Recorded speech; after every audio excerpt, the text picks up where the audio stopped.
రామాయణ యుద్ధంలో రావణ యుద్ధం జరుగుతున్నప్పుడు రాక్షసులు రాక్షస స్త్రీలు దుఃఖించుట.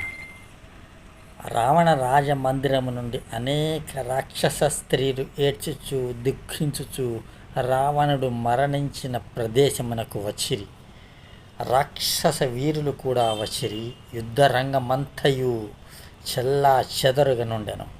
రావణ రథము తునాతునకలై ఉండెను. అనేక రాక్షస భటులు గాయములతో బాధపడుచుండెను.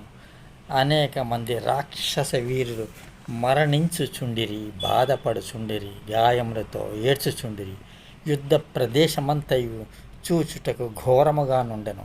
రావణుని భార్య మండోదరి చెల్లి కత్తెలు విలపించుచుండెను.